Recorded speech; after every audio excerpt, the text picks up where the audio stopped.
Eu sou a Raquel Carneiro, fundadora e CEO da Ideal Social, e esse aqui é o podcast Social Também Pode. Aqui eu vou trazer para vocês todas as semanas conteúdos e convidados sobre temas relacionados ao universo das iniciativas sociais, nas organizações sociais, nas empresas e na sociedade. E hoje eu estou com 2 convidados. Primeira vez que a gente tem 2 convidados. Eu estou com a Elaine Bueno e o Anderson Bueno, por coincidência... Nada, gente, nada, é parente. né? Por coincidência pura, é o mesmo sobrenome, mas os 2 estão aqui representando também o Larcírio Pro Infância, que é uma organização centenária que atende crianças e jovens aqui na cidade de São Paulo. Então, primeiro, eu gosto sempre de pedir para que cada um se apresente, mas vamos sair daquela formalidade de palestra. A ideia é conhecer um pouquinho da história de cada um, porque o que a gente sempre recebe, principalmente eu, quando estou dando aula, ou nos ambientes que eu tenho trabalhado com pessoas do terceiro setor, eu recebo muitas dúvidas sobre como construir uma carreira para chegar a uma posição no terceiro setor. Não é tão óbvio, né? A gente tem vários caminhos para chegar. Então, eu gosto de conhecer a história das pessoas, porque eu acho que sempre vai ajudar a inspirar outros que querem vir trabalhar também no terceiro setor. Então, Elaine, começa? Anderson na sequência? Pode ser, então. Um prazer, viu, Raquel, estar aqui. A gente tem visto, né, os seus podcasts e sempre muito pertinentes, assuntos muito relevantes. Então, para nós é uma honra poder participar com você e contribuir, né, com este conteúdo que sempre aborda as questões sociais e que hoje tem trazido realmente para as pessoas tanto interesse. Eu acho que é um momento em que o Brasil vive uma mudança de cultura e começa a realmente voltar de uma forma mais sistematizada, né? E o seu olhar para as questões sociais, ou seja, não só porque eu sou uma pessoa bacana e sim, tenho amor, mas porque é preciso partilhar, é preciso fazer junto. Então, é um momento importante para a nossa sociedade. E ainda bem que a gente está entrando nesse momento. E Esperamos tanto por essa mudança de mentalidade. Pois é. Então, vamos fortalecer, né? Porque é oportuno. Bom, eu sou Elaine, né? Mãe da Yasmin e do Igor, 2 filhos adultos maravilhosos, casada com o Marcos, e fiz uma jornada profissional que começou muito cedo, mas já na educação. Não vou entrar aqui nos detalhes dos porquês, né? Mas eu sempre gostei, a minha causa, o meu olhar sempre foi para a criança. Tentei no meio do caminho fugir, porque profissionalmente a gente sempre quer experimentar algo novo para ver se é aquilo mesmo, Verdade. né? Fui para a formação na área de comunicação, propaganda e publicidade. Trabalhei no Banco do Brasil, mas eu vi que realmente nada disso se encaixava. E quando você trabalha em algo que não é seu, que não tem relação com a tua essência, você adoece. Verdade. Né? Mentalmente, fisicamente, emocionalmente, e não flui. Então, nem tudo é sobre dinheiro. Né? A gente tem que buscar esta caminhada de forma que as coisas elas venham se complementando. E voltei para a educação e por muitos, muitos, muitos anos, mais de 30 anos, eu fiquei realmente na educação. E eu não acredito nos acasos, não acredito. Acredito que tem um plano maior sempre que vai nos dando direção.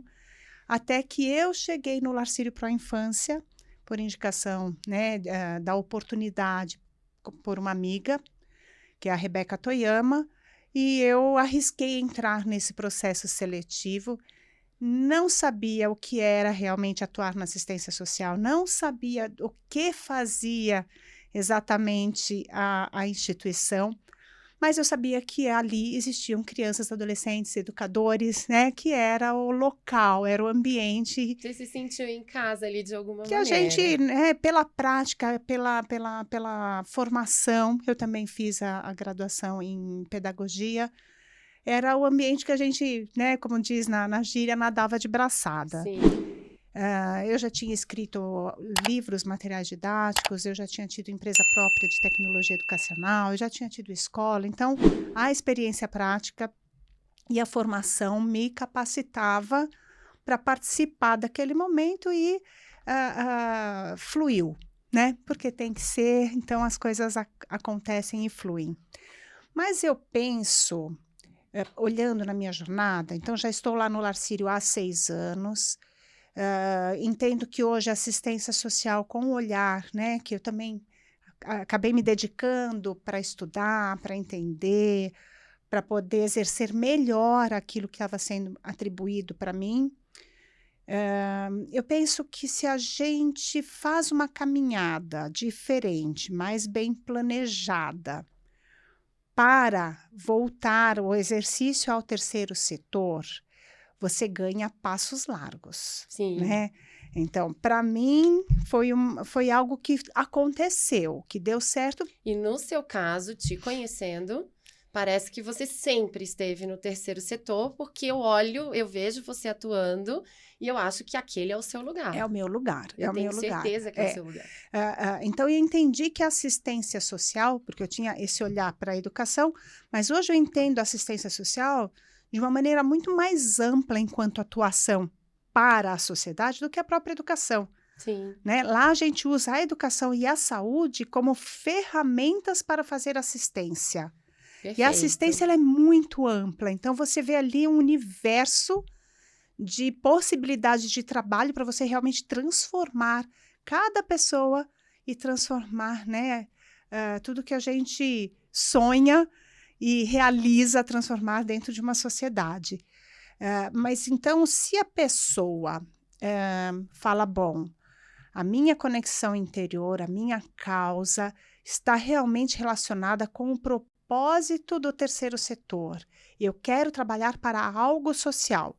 E aí você vai escolher em qual das frentes, né? Quais Sim, das frentes? onde você se encaixa é meio melhor. ambiente, é assistência, é o PET, enfim, é saúde. E mesmo dentro da organização, em que tipo de atividades você se encaixa melhor. Porque ali é sempre um universo. Sim. Né? Se você planeja e aí você vai fazendo realmente com um foco, com um objetivo, aí eu acho que o Anderson vai poder contar um pouco mais sobre isso, porque ele teve uma atuação praticamente toda de terceiro setor, e ele vai contar essa experiência, é algo planejado, né? Então, você vai se formar para aquilo, você vai direcionar a tua carreira para você crescer dentro dessa proposta. Eu acho que esta é a forma mais coerente, né? Maravilha! Quero ouvir agora essa história do Anderson, que já é um pouco diferente. Sim. Que você tá nesse terceiro setor, se mistura Quase um pouco com a sua vida. Quase a vida toda. Conta pra gente. Bom, primeiro, prazer. Obrigado pelo convite seu, da Ideal Social, de estar aqui. Falar um pouquinho da minha história também, um pouquinho do Lar Sírio Pro Infância. Eu acho interessante essa fala, principalmente para a juventude que está começando agora, que está vindo ainda se descobrindo. O terceiro setor é uma área bacana para se trabalhar. Ganha dinheiro? Pode ganhar dinheiro, mas é muito mais uma questão do amor à causa, do resultado que você tem para ser o resultado social. Eu posso dizer que eu comecei no terceiro setor com 13 anos de idade. Eu não tinha ideia ainda do que era o terceiro setor. Isso, com 13 anos é muito novo. Não tinha ideia. Mas ali, cresci dentro da Igreja Católica e eu tive uma situação que foi uma virada de chave. Eu tinha acabado de fazer ali a primeira comunhão, tinha um hiato entre o tempo de primeira comunhão e o tempo de você iniciar a formação para o crisma, para a confirmação do batismo. E eu me senti incomodado e fui até um padre, que era, na época, o nosso pároco lá, Padre Michel Forge d'Arc.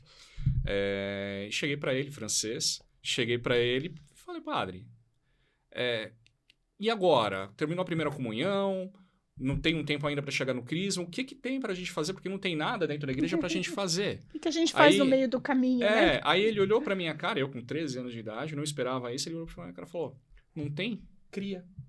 Uau, olha que incentivo. Não tem cria, vai lá e cria você. E para um jovem de 13 anos, criatividade tem de sobra. Exato. E aí eu tive o insight de criar um grupo de perseverança, né, que é o nome técnico chamado dentro da igreja, mas eu chamei o grupo de mini-jovens. Então, não era um grupo de jovens, era um grupo dos adolescentes, então vamos chamar de mini-jovens. Chamei uma pessoa adulta para me ajudar, né, e aí fomos desenvolvendo. E aí eu me descobri trabalhando dentro da área social. E aí tive outras experiências dentro da igreja, com pastoral da juventude, com outras pastorais, inclusive a própria pastoral da comunicação, né?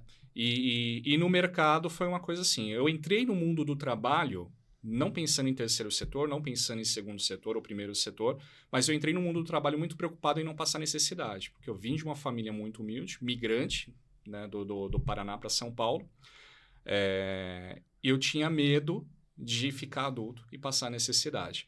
Então, eu tive uma primeira experiência de trabalho até na própria igreja como secretário, mas depois, a experiência profissional mesmo, eu fui trabalhar como repositor de loja. Então, eu entrei no site de uma grande rede de papelarias, fui lá, me inscrevi, mandei o currículo, fui chamado para o processo seletivo e entrei como repositor de loja. E ali, como repositor de loja, você começa a trabalhar com atendimento ao público, você começa a entender algumas questões do mundo do trabalho. Nesse intervalo, surgiu o programa Universidade para Todos, surgiu o Exame Nacional do Ensino Médio. Então, eu falei, olha, eu vou ter aí uma oportunidade de poder cursar a faculdade, porque eu nem vislumbrava cursar uma faculdade pública, porque eu falava, olha, eu distante da minha realidade. Eu estudando em escola pública a vida toda, eu não tenho a mínima condição Exato. de entrar. Eu pensava dessa forma, não tenho a mínima condição de entrar numa escola pública, mas talvez se eu conseguir uma bolsa de estudos numa boa faculdade particular, eu possa me destacar e possa construir uma carreira. Então, pensei ali, quando estava para surgir o programa Universidade para Todos, eu já prestei o Enem pensando no ProUni, prestei o ProUni, consegui uma bolsa integral numa boa faculdade de comunicação, e ingressei no curso de comunicação e multimeios. Depois de 1 ano e meio, eu vi, não é isso que eu quero, esse curso está indo para uma outra área, não é isso que eu penso de comunicação, eu gosto de relações, eu gosto de falar com pessoas, eu gosto de articular. Prestei o Enem de novo, entrei no ProUni de novo e consegui outra bolsa 100% numa outra faculdade de comunicação e fui cursar Relações Públicas. Aí, no primeiro ano da faculdade de Relações Públicas, eles começaram a falar dessa questão do terceiro setor. Mas o terceiro setor, porque todo mundo pensava lá, não, eu quero trabalhar numa multinacional, não, eu quero trabalhar num grande veículo de comunicação. E aí um professor, né, professor Daniel do Bocelar, né, Zimmermann, trouxe essa questão, olha, o terceiro setor pode ser uma alternativa.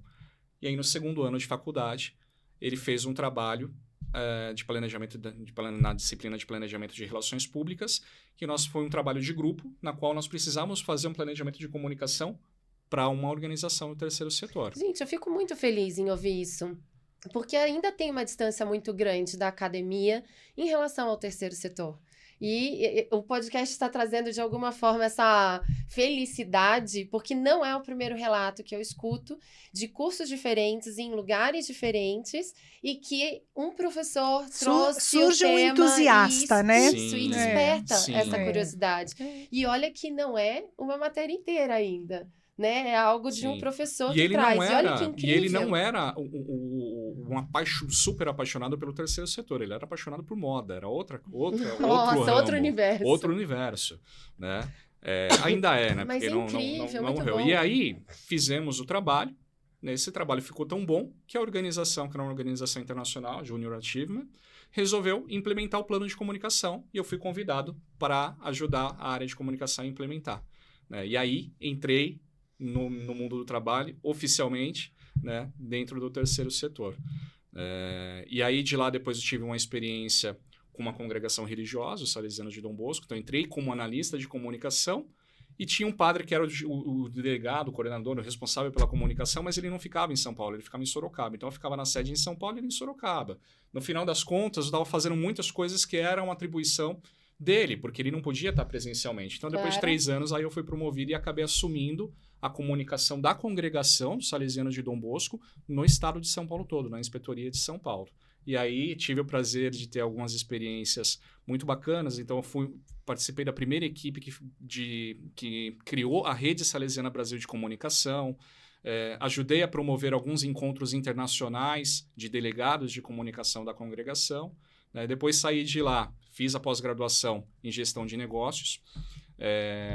Saí dos Salesianos por uma outra oportunidade de colocar em prática o que eu havia aprendido na pós-graduação, e fui assumir um instituto que trabalha com jovens com aprendizagem e estágio, né? E aí foi o período da pandemia, né? Então fizemos ali um baita de um gerenciamento de crise durante a pandemia. Depois saí de lá, prestei algumas consultorias de comunicação até ver a vaga, né, uma vaga lá no LinkedIn, falou uma vaga de coordenador de comunicação, tal de Larcírio Pro Infância. O que é isso? Deixa eu olhar. Né? Falou, opa, bateu. Isso aqui é interessante. Isso aqui eu gosto de fazer. E aí, E aí, gostei pronto, muito. deu match. Deu match, mandei ali minha candidatura pelo LinkedIn, eu falei, mas deixa eu fazer o mesmo movimento que eu tinha feito lá no meu primeiro serviço, eu vou tentar falar diretamente com o RH para garantir que o currículo vai chegar. Chegou, exato. E aí entramos no processo seletivo, estou há 9 meses aí no Larcírio. Gestou, né? Contribuindo como essa área de comunicação e desenvolvimento institucional. E fazendo um brilhante trabalho, e aí eu posso dizer, fico muito feliz que nós tenhamos conseguido trazer você.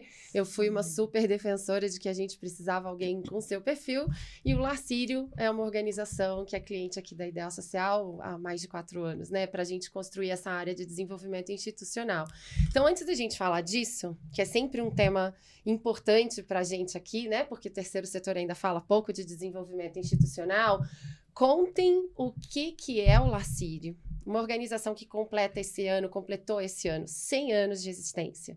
Quer dizer, não é qualquer organização que consegue se tornar perene por 100 anos, planejando mais 100, né, para frente.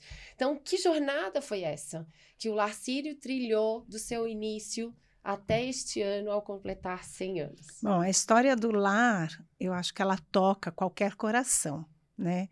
Então, a gente vai falar muito resumidamente aqui, mas eu já convido as pessoas que queiram entrar no site da organização e fazer essa viagem, né?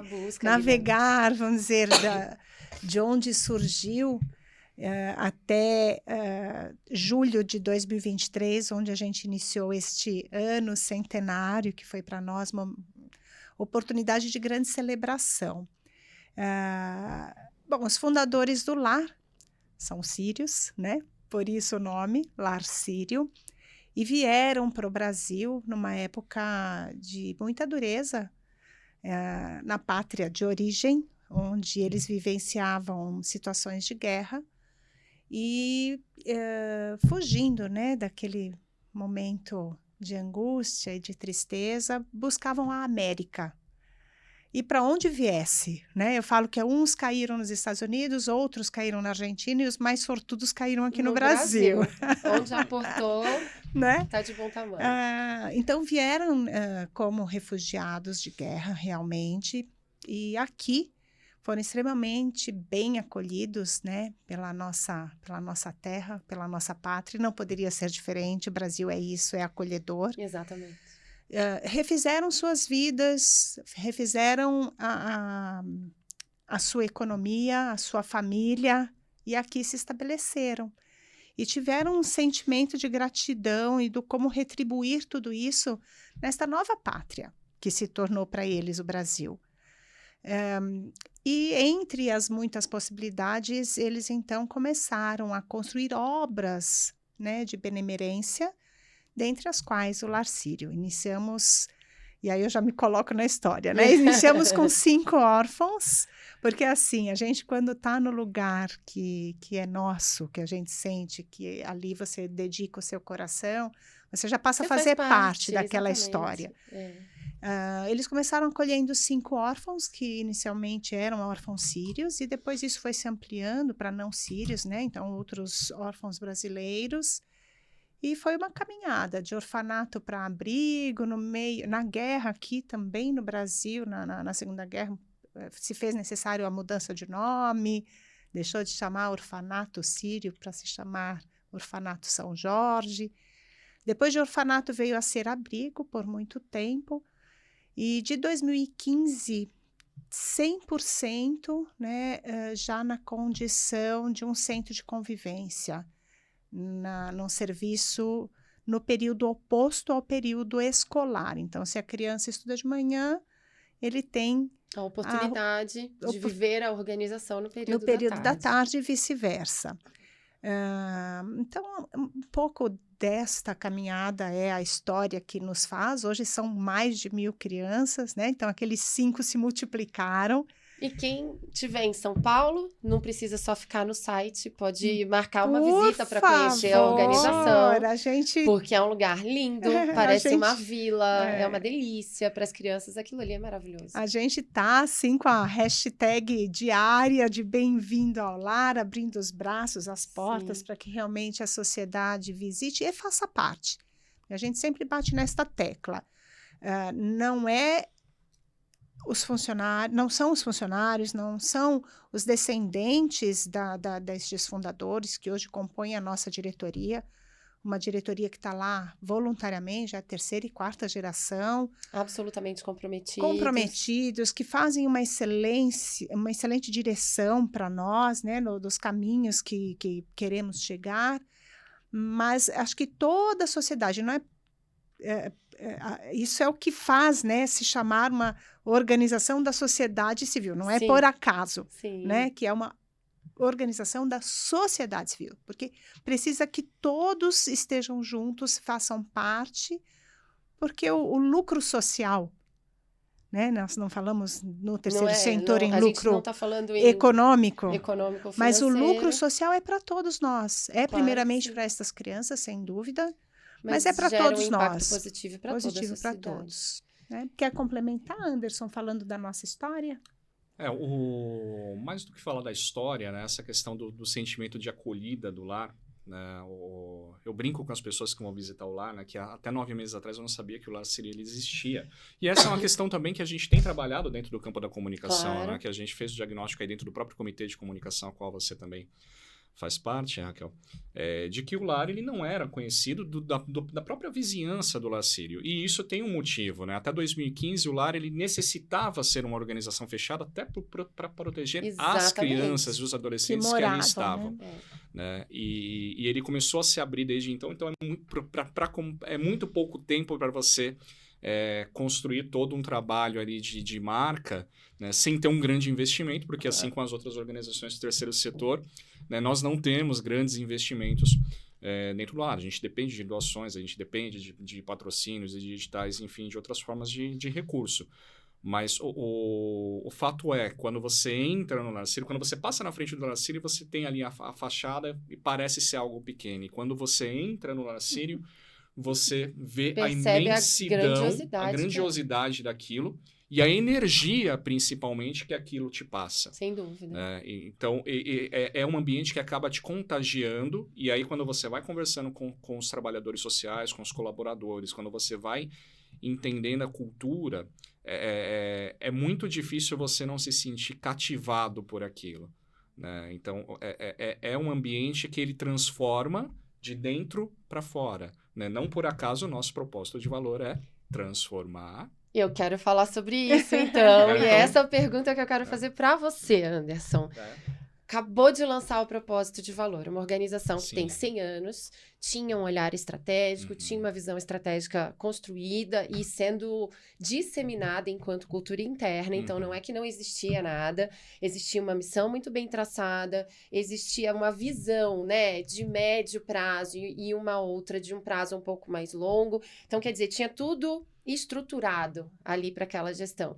Mas essa grande frase inspiracional, que é o propósito de valor, ainda não existia. Movimento recente e que você não só participou, mas está conduzindo.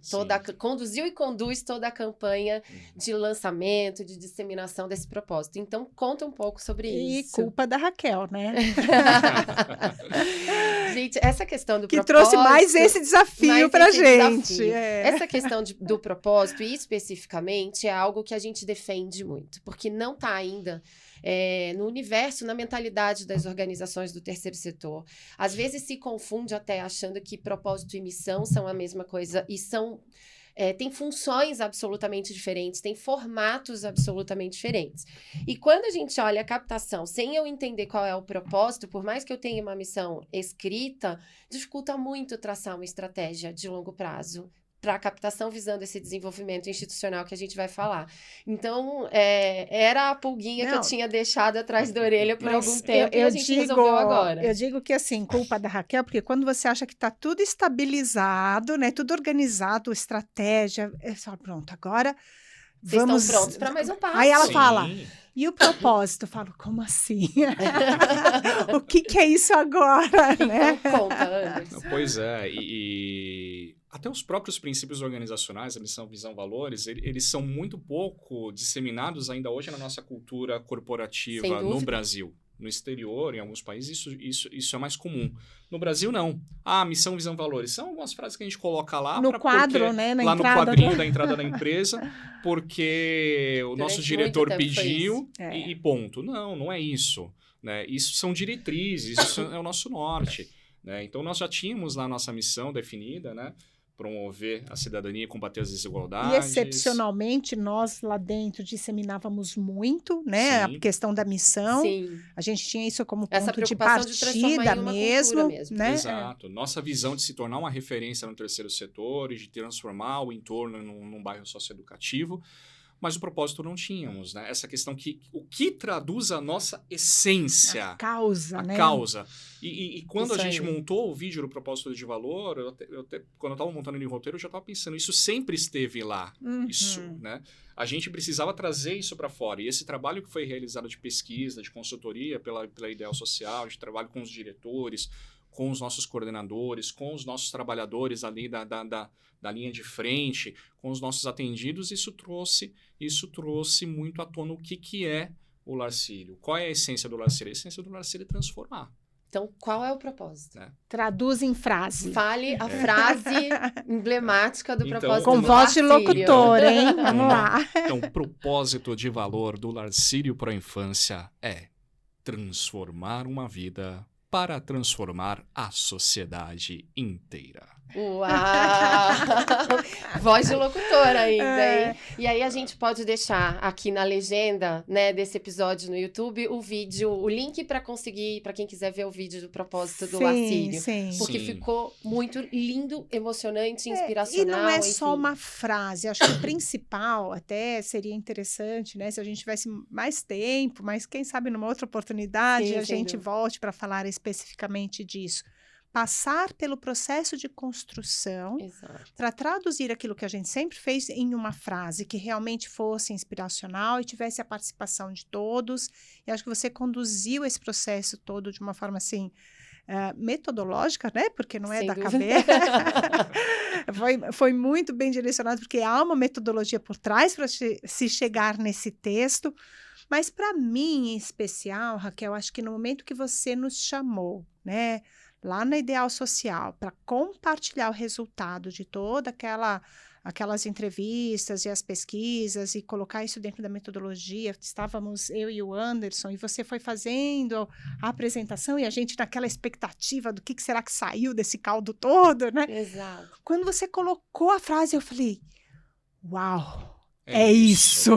Gente, essa é a melhor reação que pode existir. Uau, eu queria puxar um exatamente gancho isso. do que você está falando, Elaine, porque as pessoas que talvez não conheçam muito, né, do que é essa metodologia para traçar um propósito, às vezes, ouvindo só uma frase, pode imaginar, isso é um slogan, né? Uma frase de marketing, é qualquer outra coisa. E não é.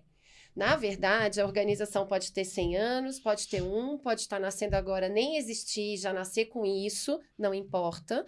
Mas a questão é você entender a essência do pensamento e das atitudes que estão dentro daquela organização visando o impacto social. E aí tem uma metodologia, ele não é só coração, você tem todos os passos técnicos que você tem que seguir para conseguir coletar E só de quem uma maneira passa, estruturada essas impressões.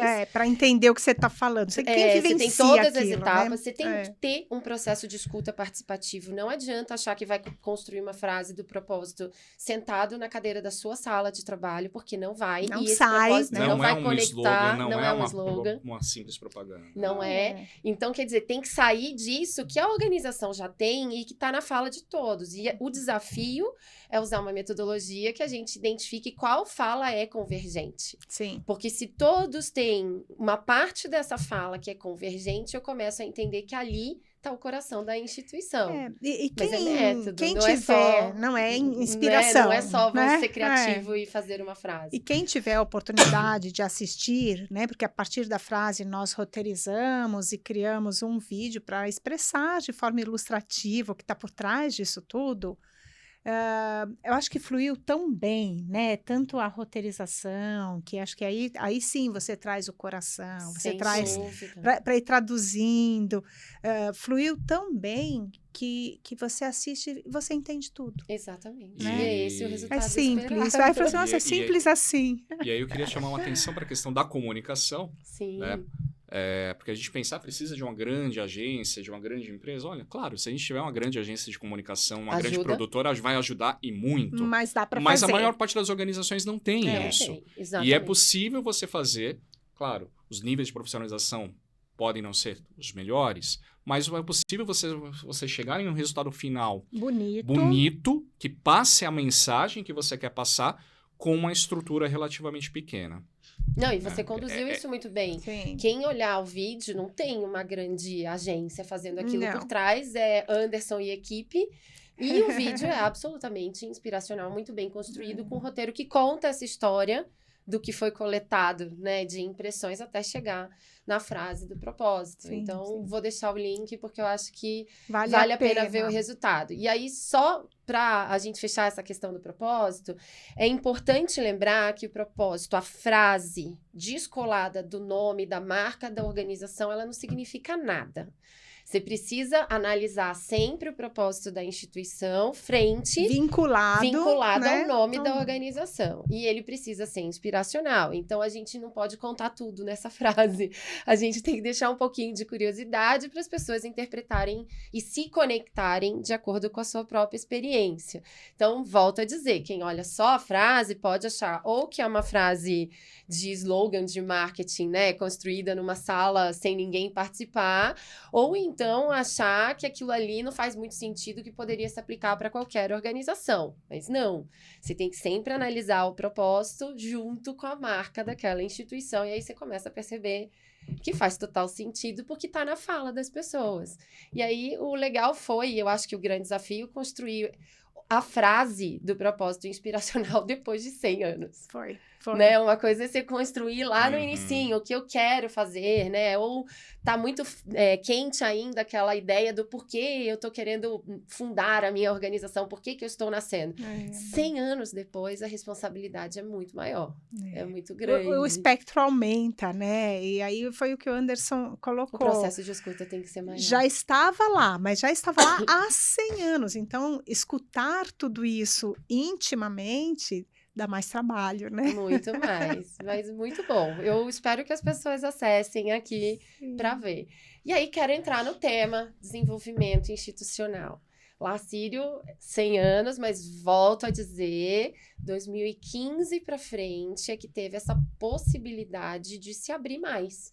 Para parceiros, para visitas, para novos investimentos, enfim, para ampliar público, porque aí você deixa de ser abrigo, né? Onde você precisa de um espaço maior por um atendido para você poder ter uma circulação grande ali dentro daquele espaço, já que ninguém mora mais ali, né? Ninguém reside ou dorme ali. Enfim, a gente está falando, apesar de 100 anos, de um passado recente.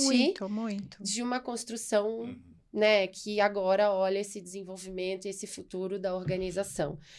Por que desenvolvimento institucional, Elaine? Porque você está chegando no terceiro setor, tentando se ambientar com tudo aquilo que estava acontecendo. E tudo foi um grande aprendizado, né? O Lacírio é um oásis, a gente costuma traduzir assim, né?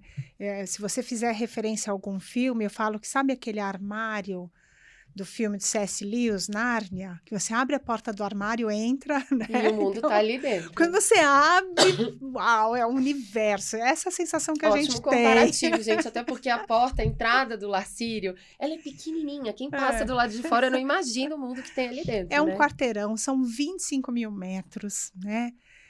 Então, é tudo muito colorido, tudo muito bem antigo cuidado. E moderno ao mesmo tempo. E a gente vai fazendo essa viagem realmente.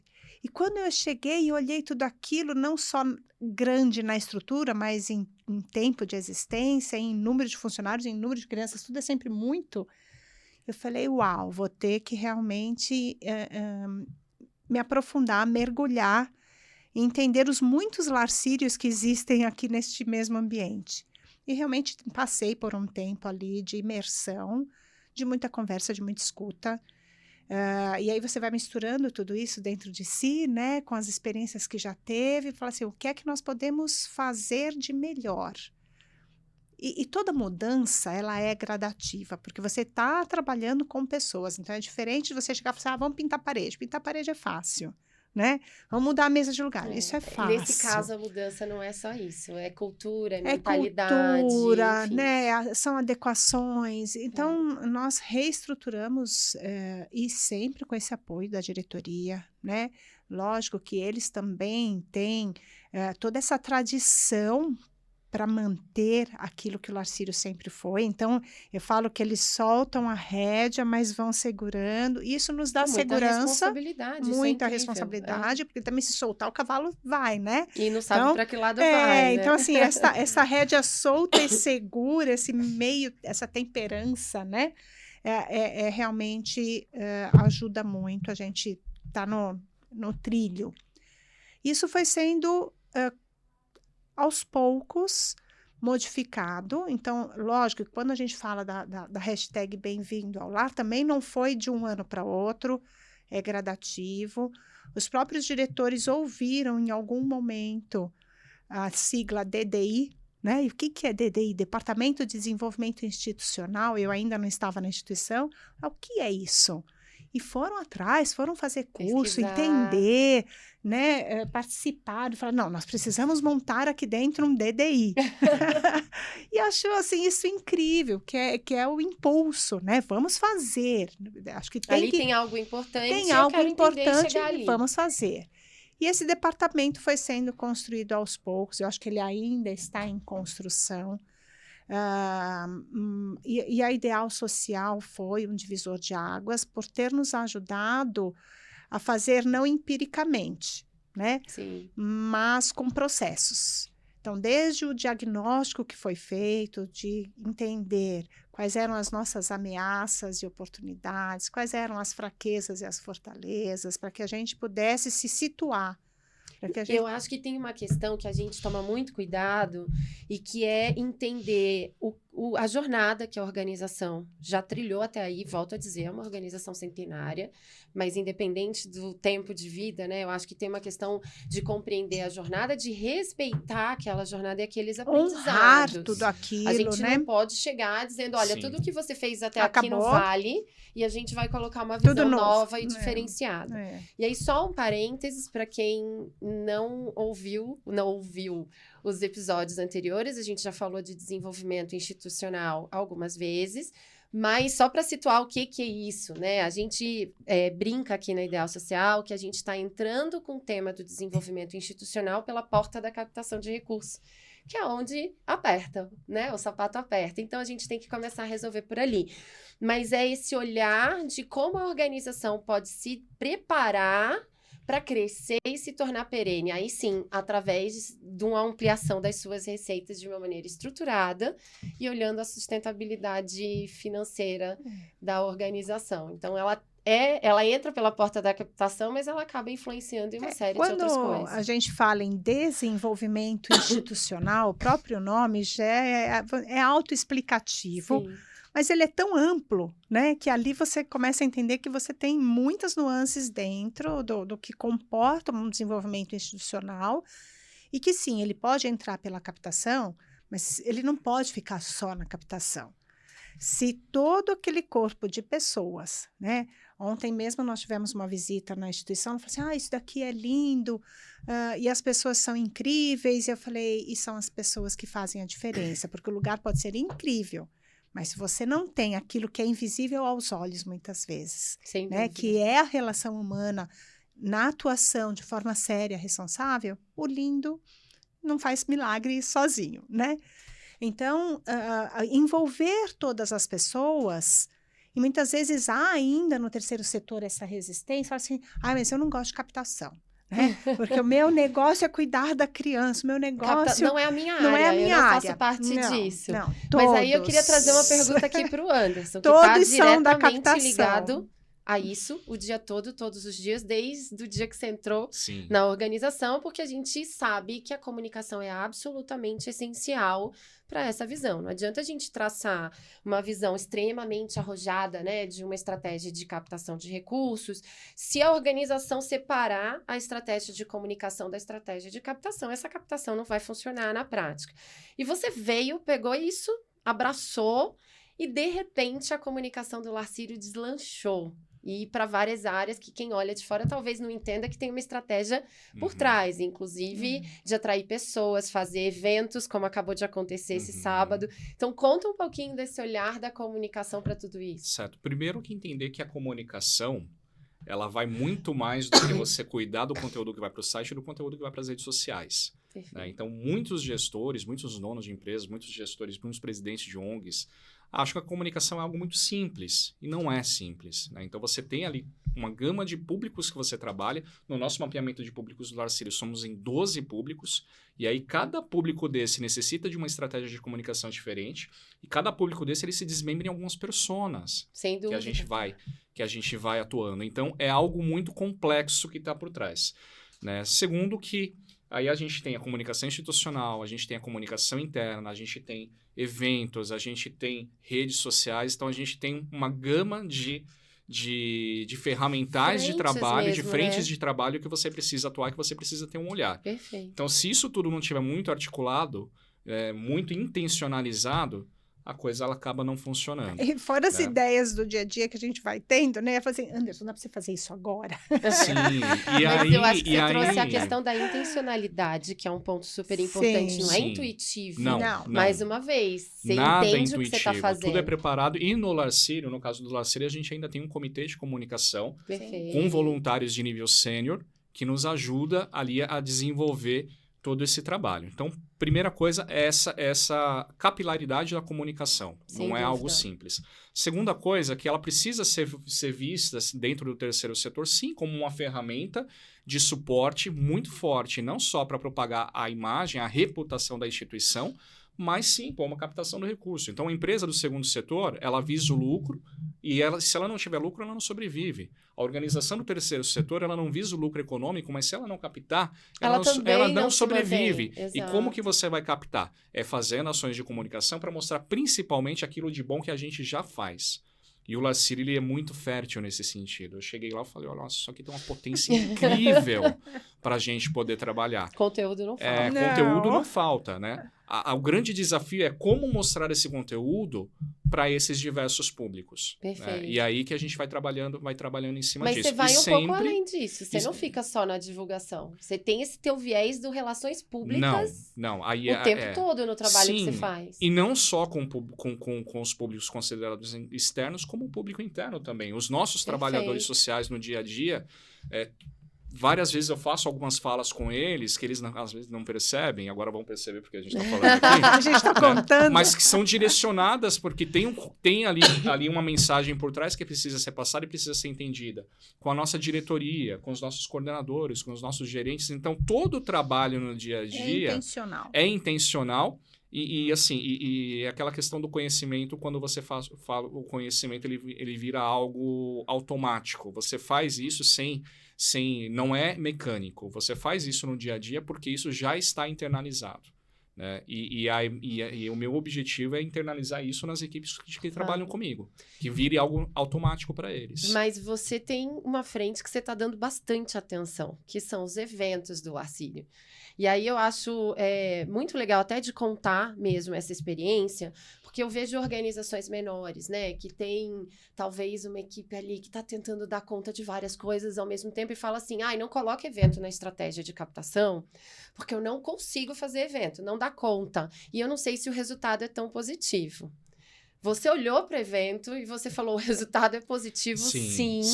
E nesse pouco tempo já conseguiu realizar coisas super importantes. Então, conta um pouco, até para essas organizações menores, entender o quanto vale a pena olhar para essa linha de atuação. E evento inovador, porque o Larcírio tem um calendário forte de eventos, né? Primeiro e segundo semestre já previamente planejado, e aí chega o Anderson, vamos fazer mais um? Falou, Anderson? Calma. Não, mas deu super certo. Vamos E fazer. o que eu acho importante de você mostrar e contar um pouco dessa experiência, Anderson, que além de tudo, né, fora as organizações dizerem, isso dá muito trabalho, eu não sei se eu dou conta e se o retorno é tão efetivo, porque às vezes está olhando só aquele retorno imediato, direto daquele único evento, se entrou caixa ou não entrou receita, né, relacionada a ele, mas não olha tudo que está envolvido em relação ao evento, mas eu acho que você ainda deu mais um passo adiante e que, para mim, é uma visão muito estratégica, que é o seguinte, eu entendo o potencial que a organização tem de ancorar questões do meu território e que pode não ser só sobre o trabalho social, mas que eu também estou, de alguma forma, alimentando a estratégia do trabalho social. Sim. Conta isso. Bom, primeiro que eu entendo que evento é uma das formas mais rápidas de você gerar visibilidade. Dá trabalho? Dá trabalho. Mas planejado, ele acontece. E outra, existem eventos de pequeno porte, médio porte e grande porte. Claro que o que a gente tem feito é de médio e grande porte na Lana Sírio. Então, essa questão da visibilidade ela é muito importante. Vai falar, mas eu não tenho equipe para fazer. Aí existe o corpo do voluntariado. Perfeito. A gente conta muito com voluntários que nos ajudam a tocar essas coisas. E a gente conseguiu construir nesse comitê de comunicação um corpo voluntariado extremamente engajado, com alto gabarito e com uma força de trabalho, porque além de serem técnicos, eles colocam a mão na massa. Então, você fala... Sim, né? esse é um outro ponto importante. As acontece. conexões. Ninguém te nega ali a participar. As conexões. Porque se você não tem boas conexões, boas redes, e o Larcírio, com toda a sua história, conseguiu construir muito boas redes, a gente ainda tem as pessoas que têm chegado para o Larcírio são pessoas muito boas, né? Então, isso facilita de alguma forma. Mas as conexões que você cria no dia a dia, eu preciso fazer um evento de música, bom, eu conheço um músico que pode nos ajudar nesse sentido. E você ir criando essas conexões, esse networking. Ótimo. Né? E isso acaba dando vazão para quando você não tem uma verba grande disponível para fazer. E aí, assim, passando para a questão do externo, o Larcírio está com várias frentes de evento. Então, agora, sábado passado, a gente fez a nossa primeira exposição de carros clássicos, carro clássico, assistência social. O que isso tem a ver, né? Isso tem a então, ver? Conta. Eu questionei, falei, mas como é que a gente vai conectar isso aqui com as crianças, com os jovens? E eles fizeram o nosso acontecer. diagnóstico o Larcírio, ele é pouco conhecido, inclusive, no próprio entorno ali da classe média. Então, vamos fazer um evento direcionado para a classe média. E o que a classe média, o que a gente tem em mãos que a classe média pode se interessar? Gosta. Bom, a gente tinha um contato com a pessoa da Federação Brasileira de Veículos Antigos. Um dos nossos voluntários, ele foi durante muito tempo gerente de marcas de uma grande fabricante de veículos. Então, vamos começar a articular isso e vamos fazer a coisa acontecer. E aí você... Quando a causa é boa, fica relativamente fácil de você convencer as pessoas a fazerem. Então, acabou dando certo por aí. Hoje, a gente tem a nossa 4ª edição do ano do Encontro de Líderes do Tatuapé, que surgiu, que derivou do nosso encontro de empresários, né, que já acontece há 2 anos. Que tem a ver com a nossa estratégia de relacionamento, né? E nós ampliamos muito com a participação também do Comitê de comunicação. E aí, nesse encontro de líderes, a gente não se posiciona ali, a gente não quer que todo mundo faça assistência social, a gente quer contribuir para aquele entorno, para que ele se desenvolva social e economicamente. E aí, nesse jogo de ganha-ganha, nessas contrapartidas, a gente vai fortalecendo o trabalho de rede. As pessoas desse Exato, trabalho. porque um hotel... O que um hotel tem a ver com assistência social? Bom, um hotel ele pode ser um fornecedor ali de oportunidades para esses jovens que são o nosso profissionalizante. Inclusão produtiva, né? O que um grande grupo de universidades pode fazer? Nossa, abrir as portas. Direto.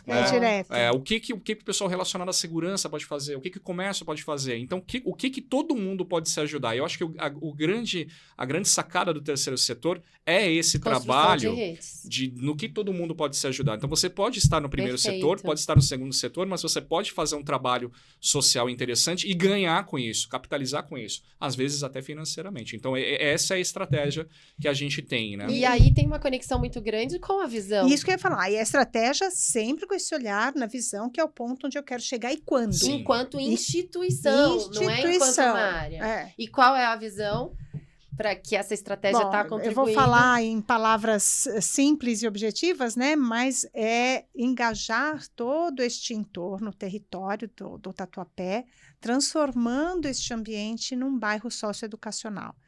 Perfeito. E o que Quer dizer, tendo o Lacírio como gerador ali dessa rede, dessa potência ali de exato, articulação. é que o Lacírio não vai fazer sozinho.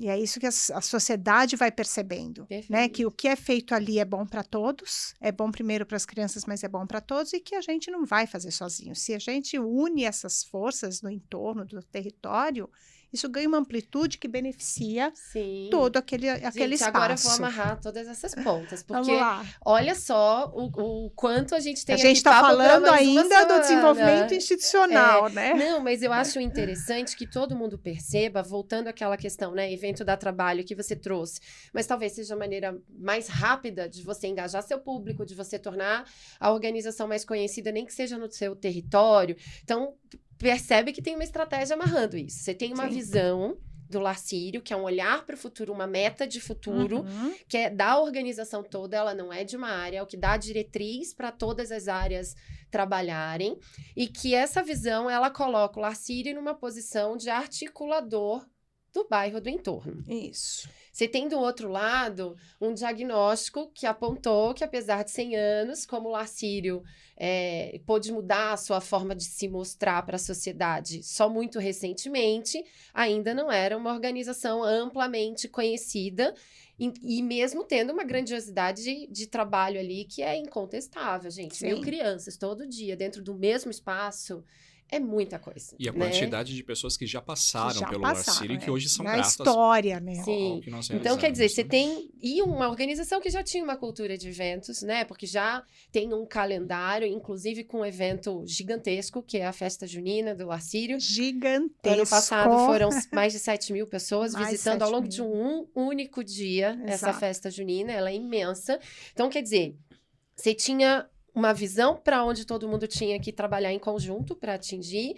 Você tinha uma característica que a comunicação precisava pensar alguma ação para superar e que ela dá apoio, né, ao resultado que se espera da captação de recursos. Não adianta... É muito mais fácil, obviamente, a gente captar para uma organização que já é mais conhecida do que para uma organização que eu tenho que ficar explicando porque ninguém ouviu ainda falar sobre ela.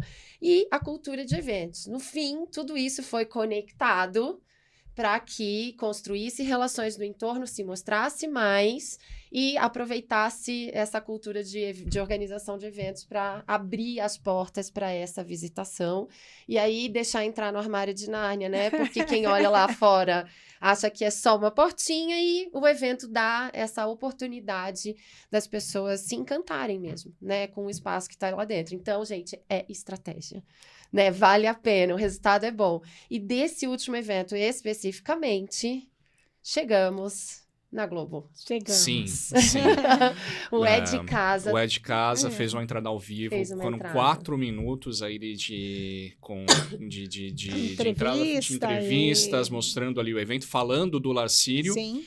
E um trabalho por trás aí, construído junto com a nossa assessoria de imprensa, de direcionar a produção para que colocasse ali no GCzinho as palavras-chave corretas, que muita gente não deve ter percebido, mas a gente que está por trás, a gente analisa, né, para que aquela mensagem ela fosse passada da melhor forma. Então foi um trabalho muito bom que eles fizeram ali no ao vivo, junto com o pessoal de produção, para colocar as palavras-chave para chamar, olha, é uma exposição que chama atenção para assistência social, eles precisam de doações, a atividade é no Tatuapé, e muita gente foi visitar o evento, a gente teve mais de 1.000 pessoas circulando durante a exposição de carros clássicos, que vieram por conta dessa chamada. Mas houve também um outro trabalho com outras mídias, então... Sim, que foram tão importantes.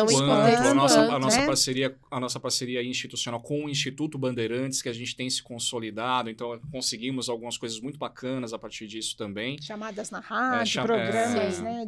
Chamada da Band FM, o programa O Pulo do Gato, o programa Band News em alta frequência e outros veículos regionais especializados ali. Então, houve um trabalho, que outra frente, né, que é a assessoria de imprensa, um relacionamento com a imprensa muito bom. E aí eu acho importante até, Anderson, a gente fazer um paralelo com as organizações menores, né? Porque, de repente, quem está ouvindo vai dizer, gente, né? Como eu não tenho recurso para contratar ainda uma assessoria de imprensa e conseguir chegar numa Rede Globo.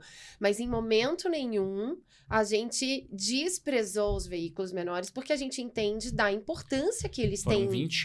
Foram 21 veículos então, gente, regionais especializados que divulgaram.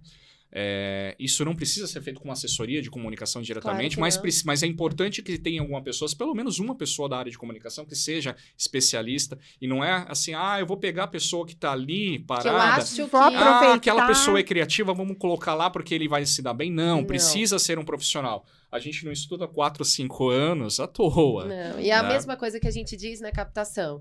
É lógico que você tem uma questão de perfil. Obviamente você tem uma questão de perfil.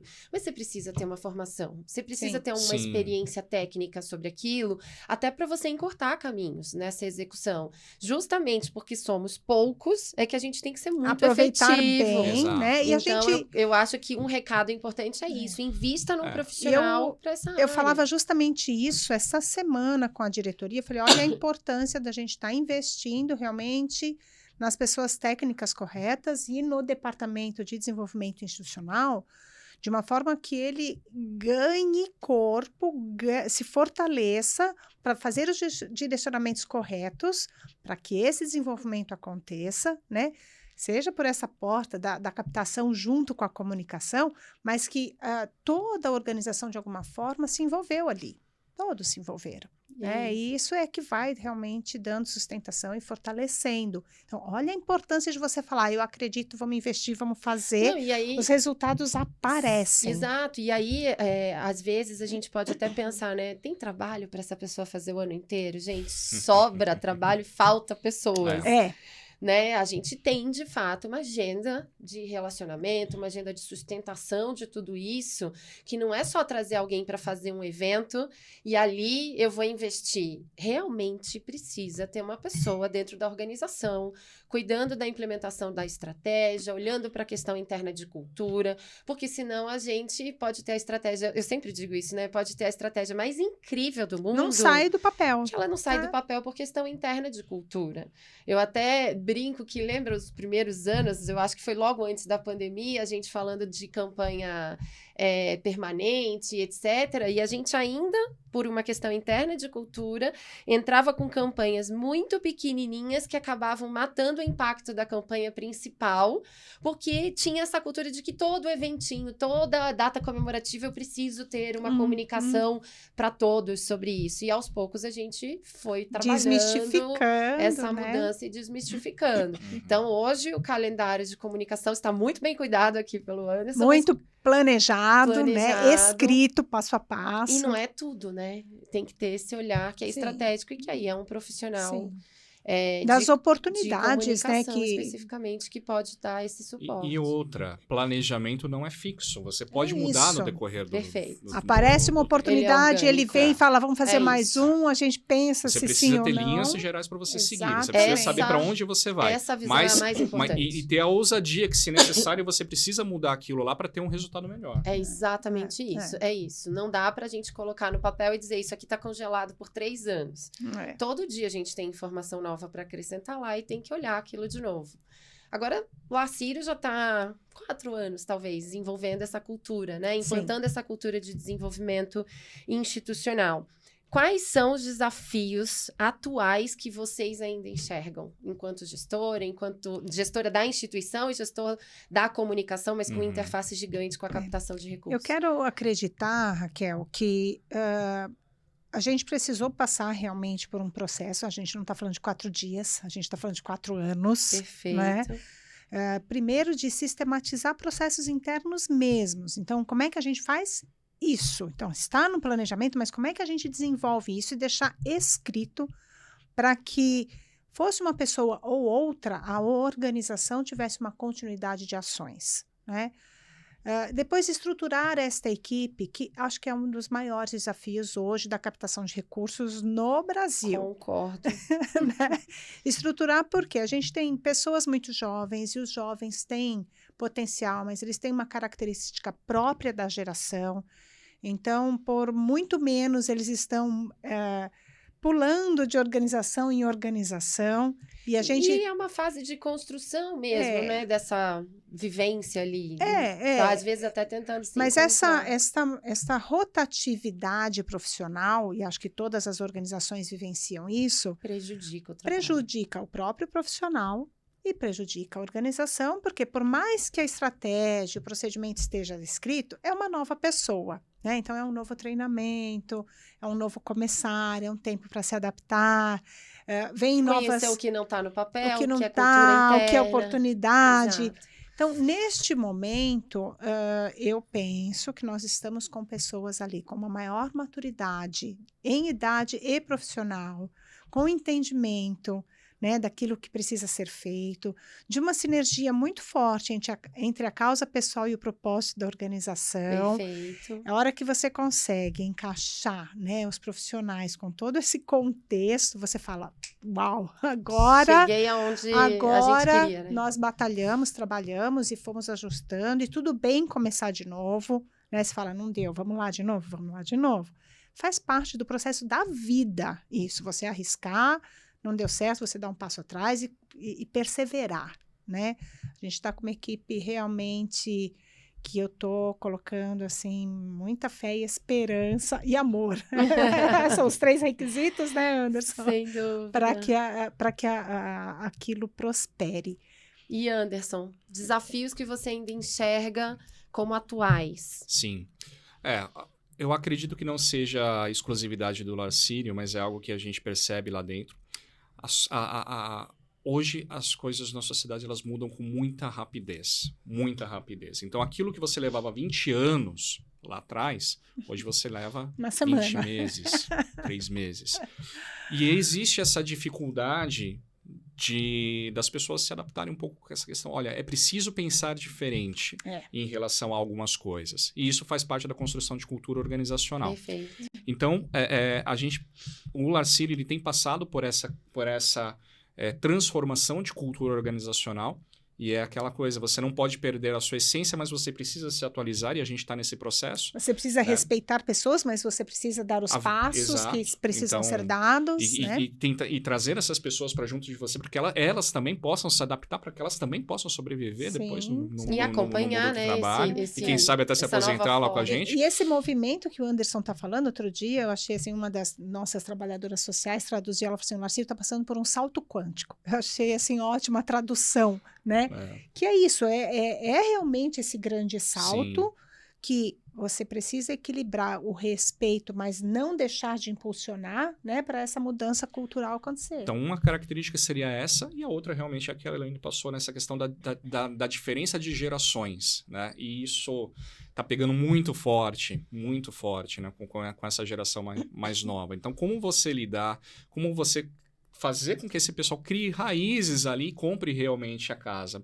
Porque enquanto eles estão lá, tudo é muito bom. Mas é a questão da sociedade líquida, né? Sim. E isso bate também no terceiro setor. Então, como você conseguir criar raízes com essa geração mais nova, acho que é um dos grandes desafios que o terceiro setor vai passar. E aí, esse é o desafio, eu diria, da humanidade. Não é do Larcírio, do mercado de trabalho de uma forma geral, porque a gente agora vai ter, né, está vivenciando saltos de geração. E aí a gente está falando mais fortes. Desta equipe em específico, né? Mas assim, é o global, né?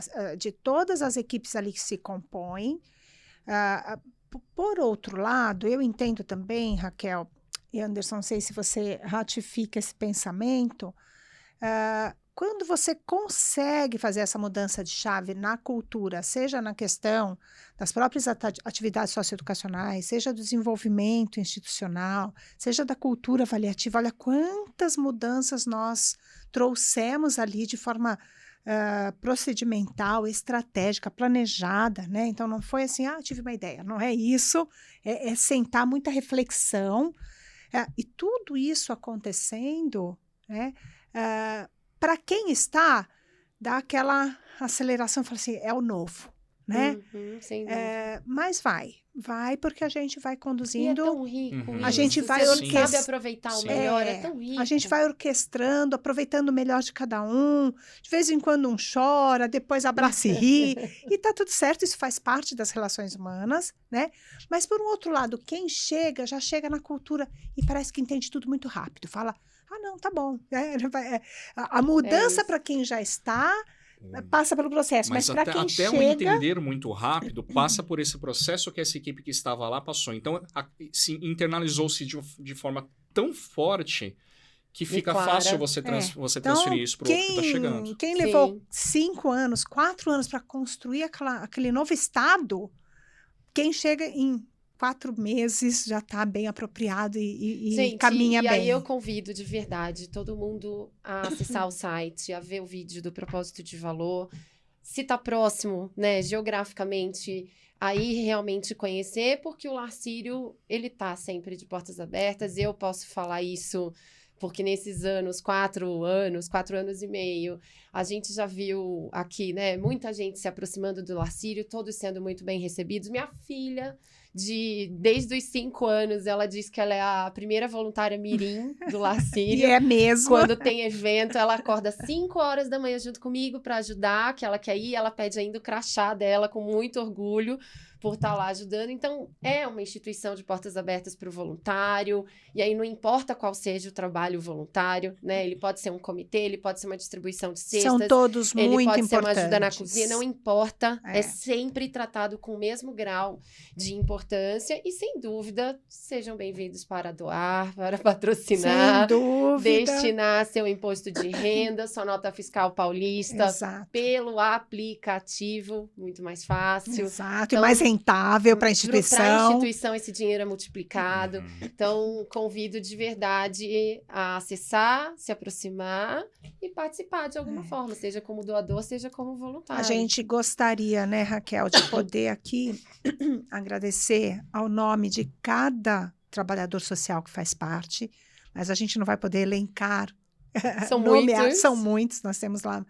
Hoje, no regime CLT, 100 pessoas, fora os que são especialistas por nota fiscal, fora os terceirizados, enfim, estagiários. Então, é muita gente, nós temos lá praticamente 150 pessoas atuando diariamente.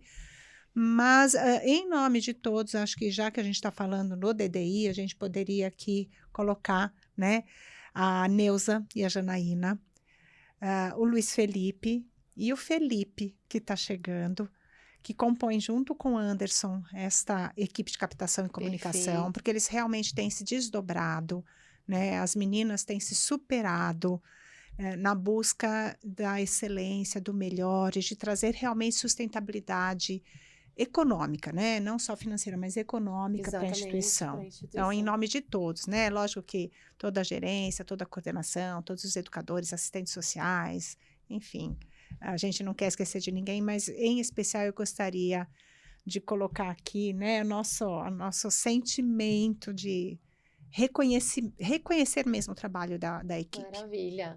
Para finalizar, a gente já está avançado no tempo. Vamos lá. Anderson, dá uma dica, um caminho de início para uma organização pequena que resolveu começar a estruturar a sua comunicação. O que você sugeriria? Certo.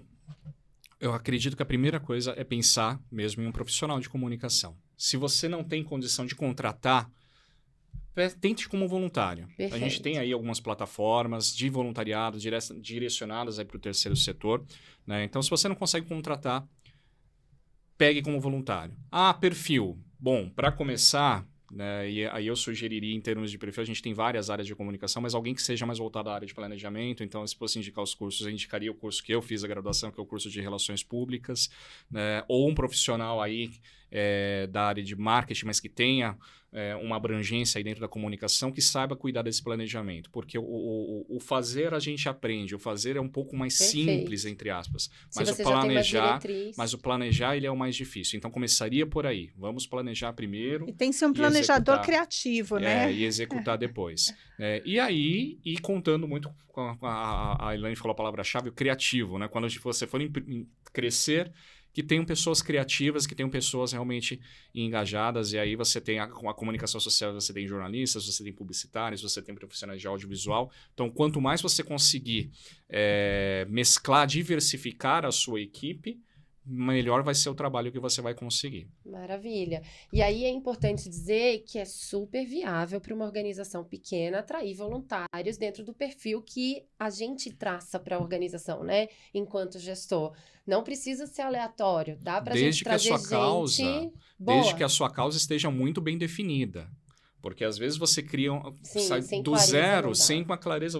Para criar a sua organização, você precisa de planejamento. Antes de chegar no planejamento de comunicação. E ter esse entendimento, né, Raquel, que realmente é processo. Então, nós no Lar Sírio fizemos uma caminhada. Começou primeiramente com a vinda da Ideal Social, quando nós entendemos que a gente primeiro precisava se situar, a gente precisava ter uma visão macro de Sim. planejamento, a gente precisava construir essas estratégias. Bom, então agora a gente está com tudo em mãos. Nós temos uma profissional que está junto, dando um direcionamento específico para esse desenvolvimento a partir de metodologias. O que nós fizemos? Começamos a construir a equipe para poder colocar as estratégias em ação. Em prática, exatamente. Tivemos a oportunidade e o olhar atento da diretoria que falou, ok, vamos trazer sim uma assessoria de imprensa, e nós tivemos esta possibilidade, Claro. né? Que nos ajuda bastante a fazer um trabalho externo que a equipe não daria conta, né? E ter os canais para chegar onde é preciso chegar.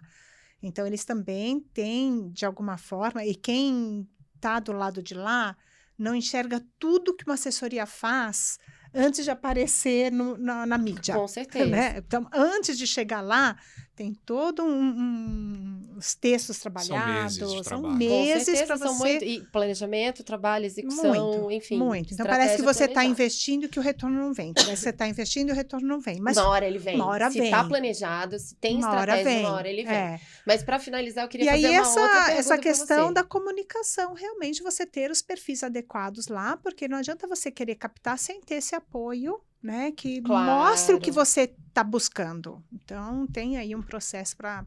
Sim, mas para você eu quero fazer uma outra pergunta para finalizar, que eu sei que isso foi um trabalho enorme que você fez no Lar Sírio, é sempre um desafio muito grande, mas dica para uma organização pequena que começou a trabalhar a mudança interna de cultura, para sair daquela captação toda segmentada, que só olha o projeto, ou só vê o projeto incentivado, e a gente sabe que isso não vai gerar sustentabilidade econômico-financeira para a Sim, organização, Sim. mas como trabalhar essa mudança, que eu acho que vem antes até da contratação de uma pessoa para uma área, sabe? De se ter esse olhar de que eu preciso mudar a minha cultura interna. Então, que dica que você daria para uma organização pequena que está querendo implantar uma visão de desenvolvimento institucional? Você não olhar para produtos específicos, né? Ter na tua atividade, aquela atividade que é contínua, aquela atividade que é permanente, você estipular para ela alguns projetos, quando necessários, que venham a ser inscritos, ok. Mas você olhar para essa atividade contínua, como é que você precisa sustentar isso de forma perene? Né? E aí não é um projetinho que vai te dar esta sustentabilidade. E não é um produto que vai te dar aquela sustentabilidade. Você tem que ampliar a sua cesta de produtos, né? E ampliar na medida, porque se você ampliar demais, dependendo do que você não consegue fazer. Exato. Né? Então, dar esse passo a passo. O Lar Sírio hoje, do tamanho que a gente chegou à conclusão, né? Até porque fizemos e voltamos atrás e falei, está tudo certo. Nós hoje, para a pessoa física, a gente elencou 3 produtos. 3. Vamos dar foco nesses 3. A hora que a gente vai fazendo bem os Exatamente. 3, a gente põe 4. A gente né? avança. A gente avança. Complica. É isso aí. Então, é você ter essa visão estratégica de que você está fazendo para o todo. Quando surgir alguém que queira investir especificamente num projeto, ok, lógico que a gente vai... Tentar viabilizar, lógico. A gente nunca vai dizer não, né, para as contribuições. Mas é ter esta mentalidade ampla, tanto para produtos quanto para a sustentabilidade perene, e fazer com que os doadores vejam desta forma. Ele não está doando para uma criança ou para um projeto, ele está doando para manter aquele projeto social todo, aquela organização de forma sustentável, né? Então, acho que essa é a principal mudança de cultura primeiro dentro da organização, para depois Pra a gente você começar disseminar pra a fora. comunicar, né? Maravilha, Tá gente. Tempo curto pra gente bater papo, porque senão a gente Tá, continua. que dava um dia de podcast. Sim. Mas eu queria muito agradecer pela presença de vocês, por a gente ter conseguido agendar esse papo, e eu acho que um assunto, enfim, que várias organizações acabam tendo como dor, né, passando por isso, e que vai ajudar da pequena, à média, à grande. Obrigada por vocês estarem Imagina, aqui. a gente que agradece a oportunidade, né, de estar aprendendo sempre com você, de fazer essa caminhada juntos, né, e colocarmos aqui à disposição sempre que precisar da nossa contribuição. O terceiro setor é isso, né? É isso, Todo mundo se ajudando. sem dúvida. Sim. Obrigado, Raquel, pela oportunidade. E eu queria agradecer as pessoas que me ajudaram a construir todo esse repertório que eu tenho hoje. Então, eu citei o professor Daniel do Bocelar, Fabiana Moreira, que foi a minha primeira coordenadora de comunicação, né? E hoje a Sol, minha esposa, que é quem é o alicerce aí para eu continuar seguindo essa vida profissional e superando esses desafios e evoluindo. Muito bom, gente. Obrigada. Obrigada. Até mais.